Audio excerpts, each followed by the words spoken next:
कि जो आप काम कर रहे हैं उसके बारे में आप बताइए कि आप क्या प्रोजेक्ट का टाइटल है, आपका प्रॉब्लम स्टेटमेंट क्या है, ये प्रॉब्लम क्यों आपको लगती है जिसको आपको सॉल्व करना चाहिए या जिसके लिए आपको पैसे लेने चाहिए, ये क्या जरूरी है इसमें। सॉल्यूशन अगर आप जो आप प्रपोज कर रहे हैं उसका मेथड क्या है इम्प्लीमेंट करने का।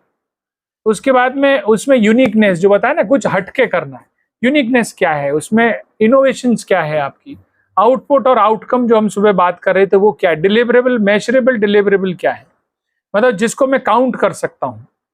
ठीक है ना, ये हमें पता चलना चाहिए।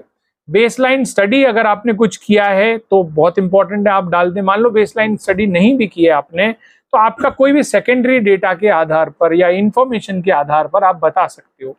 जैसे मान लो आप बात करते हैं कि भाई मेरे को चाइल्ड मैरिज के अगेंस्ट में काम करना है, कम एज में बच्चियों की शादी नहीं होनी चाहिए, तो आपको लगता है कि अगर मैं सर्वे करूंगा बहुत टाइम लगेगा, इतना कोई बताएगा नहीं, ये थोड़ा सेंसिटिव मैटर भी है, तो आप क्या करते हो, सेकेंडरी डेटा हर जगह अवेलेबल है कि राजस्थान में चाइल्ड मैरिज का परसेंटेज क्या है, उत्तर प्रदेश में क्या है, हर जगह आपको पता है, और उसके आधार पर एक प्रपोजल बना दीजिए और वहां से आपका काम शुरू हो जाएगा।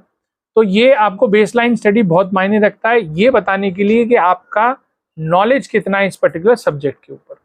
नहीं तो चैट जीपीटी को आप इस्तेमाल करेंगे, वो नंबर नहीं बताएगा, थ्योरी बता देगा। तो उसके बाद आपकी लोकेशंस कहाँ हैं, प्रोजेक्ट करने की लोकेशन कहाँ है, बेनिफिशियरी का प्रोफाइल, जिसको आप बेनिफिट दे रहे हैं वो कौन आती है, इम्प्लीमेंटेशन प्लान क्या है, पूरे 12 महीने का अगर आप प्रोजेक्ट दे रहे हैं या 2 साल का प्रपोजल बना रहे हैं या 6 महीने का प्रपोजल बना रहे हैं तो उसका इम्प्लीमेंटेशन स्टेप्स क्या है मंथ ऑन मंथ।